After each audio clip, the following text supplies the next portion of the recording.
Thank you very much for organizing this discussion on a very important subject, and as was just said, probably there can't be a more appropriate institution where we should be discussing this. Now, you've heard a very nice philosophical presentation on universities, on academic freedom. Mine will be, as you might expect, a far more conventional intervention. I can't call it quite a lecture. And I'm going to focus, and I've just titled it broadly as Universities, Dissent and Democracy, and I'm going to focus on three aspects. One, broadly speaking, of course, well, I should say four. One, more broadly speaking, what we are talking about, which is, let us say, universities as an important site of dissent. And then, of course, focusing on India and the crisis of higher education that confronts our country. Secondly, academic freedom, and then its impact on democracy. Now, universities have long been regarded as institutions that safeguard. Excuse me, the pollution in Delhi is to be taken into account. Okay, universities have long been regarded as institutions that safeguard the democratic impulse to question, critique, and expand knowledge. In a democratic society, dissent is not merely tolerated, but indeed it is valued as a fundamental condition for intellectual growth and social progress. Within this framework, the university occupies a distinctive position. It is one of the few spaces explicitly designed to cultivate independent and critical thought, critical inquiry, and the freedom to articulate alternative and different conceptions of society. Now, at the heart of the university's democratic role lies its commitment to autonomy and academic freedom, its capacity to insulate scholarly inquiry from political, economic, and ideological interference. And I underline ideological interference. This autonomy enables faculty and students to scrutinize power, challenge prevailing orthodoxies, and explore new ideas without fear of reprisal. Such freedom is essential not only for advancing knowledge, but also for sustaining a culture of democratic deliberation where disagreement is seen as a source of insight rather than as a threat. Yet the university's role as a bastion of dissent, which is the title of your panel discussion, is neither automatic nor guaranteed. In the present political environment that confronts us in our country and indeed in many parts of the world, universities face mounting constraints on their autonomy through regulatory oversight, funding pressures, and growing ideological demands. These pressures reshape the intellectual climate of campuses and narrow the space for debate and critique. Nevertheless, and I think JNU is a standing example of that, nevertheless, so long as universities preserve spaces for disagreement, and I'd like to think that in this university that space for disagreement still exists, and this panel discussion, even though it has to be held in an open area, is clearly an indication of the importance of this in the university and the fact that there is space for disagreement. So universities then remain the most vital institution for sustaining the democratic ethos. Now this then brings me to our discussion of India, and as I said, looking at the crisis of higher education in India. Now, public universities in India, and I'm a great advocate and supporter of public universities. Public universities in India, particularly state institutions, are, however, confronting a profound and deepening crisis. One of the country's most enduring shortcomings, historically, I think since independence, has been its limited investment in higher education, a failure that has long constrained expansion, access and quality of higher education. Today's crisis is the cumulative outcome of chronic underfunding, political interference, and systemic erosion of institutional autonomy. The government, and I suppose I would say the present government in particular, bears significant responsibility for this deterioration or decline. Since 2014, political encroachment into university governance has intensified, and the trend has only accelerated since 2019, placing public universities in an increasingly fragile and precarious position. Now, the weakening of the public system of education, that is public universities, has coincided with an extraordinary expansion of private higher education or of private universities of varying quality, from some excellent private universities to ones that we wouldn't even like to talk about. But the fact is that nearly 60% of India's higher education institutions are now privately owned and privately operated.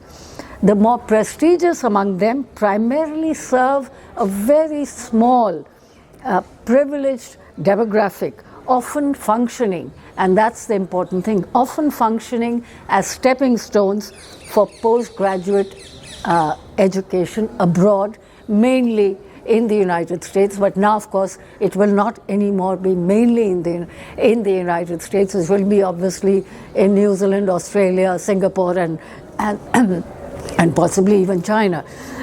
Even the best private institutions, however, remain predominantly, that is private ones, teaching oriented, catering mainly to undergraduates and playing only a marginal role in research. The bulk of research in India is happening really in public universities. So the result is a very fragmented ecosystem in which quality is uneven and opportunities for meaningful scholarly engagement are limited. Now, the structural challenges then facing Indian higher education are deeply entrenched, and they are so well known that they don't really need to be stated or restated, but nonetheless, the basic issue is access to quality education still remains narrow and exclusionary, and a disproportionate share of public university seats, even in public universities, barring perhaps JNU,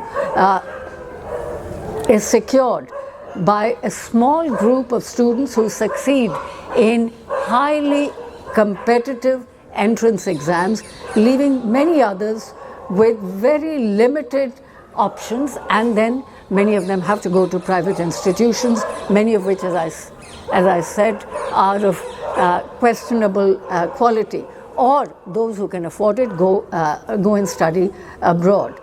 Now, then the other thing which I think needs to be noted is that India's gross enrollment ratio in higher education, despite improvements, continues to lag behind regions such as Europe and so on and so forth. And addressing this gap requires a substantial expansion of both capacity and quality in the public university system. So broadening access is not only essential for promoting equity and inclusivity, and after all, education is all about, is really all about equity, quality, and inclusivity. It is crucial for the long term, and this is crucial for the long-term development of India's knowledge economy. Now, so a combination of structural neglect, political intervention, and institutional decline has brought public universities to a critical juncture. And to this now we must add the new education policy. The new education policy, as we know, and we are all aware, all of you here are really part of that now, and in a way will be products of that. The new education policy represents a significant reorientation of higher education. While it has been framed in the language of flexibility, choice, and reform, but the NEP ultimately advances a model that is increasingly centralized, commodified, and ideologically aligned with the ruling dispensation, which is no longer new. It's been in power for more than 11 years now. So key aspects of higher education, which is admissions, curricula, appointments, are being shaped through a top-down approach that leaves little room for regional adaptation. And I think it is particularly affecting state universities even more than perhaps central universities, and obviously has very little room for autonomy. Although education, as we know, lies within the concurrent list of the Constitution, but recent developments point towards growing centralization, particularly in faculty recruitment and so on. I don't even want to get into that area. So the other interesting thing, because I happened to read an interesting book by Devaditya Bhattacharya, who's done a very interesting book that I'd like to draw your attention to, which is called The Indian University.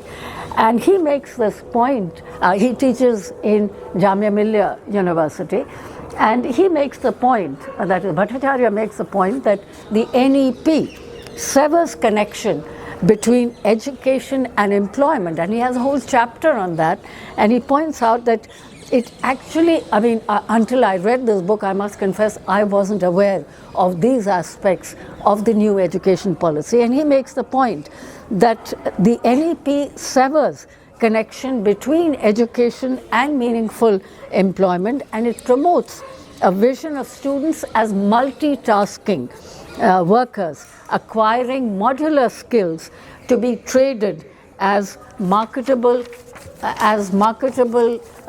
assets, and in a credit-based economy. So of course we have a credit system, but the entire education system will be one where you are gaining credits in order to be able to function in certain sectors with certain skills in the economy. And he doesn't point this out enough, but I did think that he is in a way making this point, and this is certainly a point that I would like to make, is that in the process it sidelines the social sciences and humanities, effectively delegitimizing critical forms of knowledge and weakening the intellectual foundations necessary for a vibrant democracy. So what emerges then, so to speak, from this, but of course new education policy is underway, and we will see its effects only in the years to come. So what is emerging then is a system oriented less towards cultivating critical, reflective, and sort of building an informed citizenry, and more towards producing a flexible labor for a volatile market. This is the point again that Bhattacharya makes. Now this then brings me to the second aspect, which is academic freedom, which of course we all are concerned about and we all value very much, and that is that I think it's nice to have this background music. Universities have historically been among the most vital sites of dissent, debate, and democratic imagination. In India too, and I want to emphasize that they have stood at the forefront of transformative movements during the freedom struggle and in the decades after independence. Yet today, those very spaces are being systematically targeted for nurturing critical inquiry and resistance. A recent remark, and I was really struck by this remark, a recent remark as recent as last week in the Supreme Court, suggesting that intellectuals can be dangerous, which I think we can even take as a compliment, but nonetheless, it was not meant as a compliment. A recent remark in the Supreme Court suggesting that intellectuals can be dangerous reflects a growing hostility towards thought itself, towards thought, leave alone critical thought. When intellectuals are portrayed as threats, the message is unmistakable that education, expertise, reason, and reasoned debate are to be distrusted. This is not merely a rhetorical excess on the part of the person who stated this in the Supreme Court, but I think a deeper assault on reason, one that seeks to legitimize intellectual labor and one that seeks to delegitimize the university itself as a space where independent thinking can flourish. So this anti-intellectual impulse is reinforced by demonizing critics, by glorification, of the past or of the ruling dispensation, and so on, and creating different kinds of structural and administrative obstacles that impede the functioning of centers of higher learning. Now, the result then is a deliberate blurring of fact and reason, and the politics of unreason sustained by casting suspicion on those who question it and by weakening institutions that are essential to critical inquiry and to the growth of knowledge. So then there is interference and growing political pressure that seems to have constrained research and academic freedom. And indeed, I think most of you would be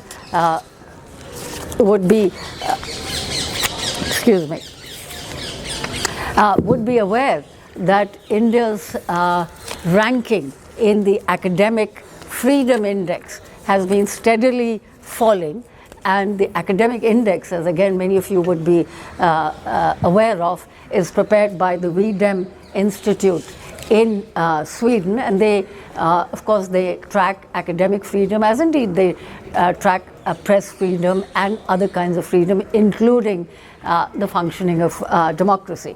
So the academic freedom index, then developed by the VDEM Institute, also of course shows very clearly that there is a steady decline, and I think their latest index was published in 2024. They update it every year, and it seems that in the last few years there has been a continuous decline.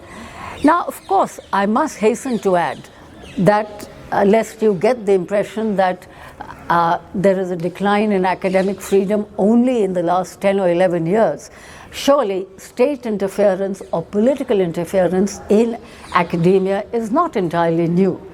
Before 2014, particularly in state universities and undergraduate colleges in the states, political influence often shaped appointments and institutional functionings, and teachers had to function within a constrained environment.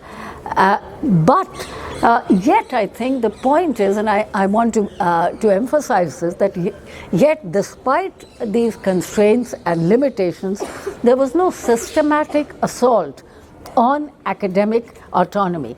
In recent years, however, political influence has deepened to an unprecedented degree, and I think the current regime has actively sought to impose an ideological worldview on academic institutions, which is affecting faculty recruitment, which is affecting appointments, which is affecting obviously what is being taught in universities, what can be spoken, and so on and so forth. But again, I must also hasten to add that India is not really an exception in this regard. The decline of academic freedom is a global phenomenon. In the United States, more than perhaps even in India, I would say, universities have been under huge pressure, and in fact some of their best universities, some of their Ivy League universities have been under huge pressure, funding cuts, all kinds of pressures about what can be taught. I mean, even departments are being closed down there and so on. But at the same time, it must also be said that in those very universities, the reason why all this is happening is because there was there was such a large number of pro-Palestine protests. There were protests against the genocide in Gaza and so on, and that happened not just in Columbia University, as everyone seems to think, but it happened in many, many universities, and not just in state universities like Berkeley and so on, but in private universities as well. And for it to happen in Columbia, which is in New York and which has the second largest Jewish population outside Israel, I think was something very, very significant, and it spoke to the academic freedom that existed in the United States. And obviously what is happening now, the constraints and the pressures, are a response to that series of protests that happened for almost 2 years, or maybe a little less than 2 years. So the interventions of the Trump administration then in a way exemplify, if you will, the I won't say normalization, but for lack of a better word that I can think of right now, a normalization of state influence over academic functioning in the US, and that is happening in other countries as well, certainly happening in Germany to a large extent, and perhaps in many other European universities too.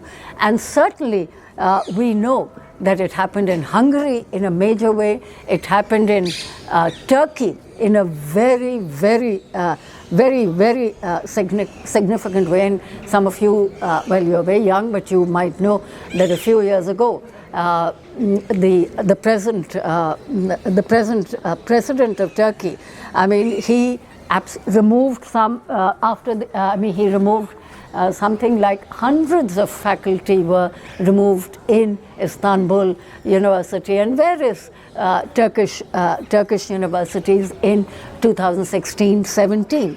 So my point simply is that the assault on academic freedom is not unique to India. It is happening worldwide, and and therefore we have to really place the Indian university within a global context. This brings me very quickly to the last point that I want to make, and that is with regard to its impact on democracy.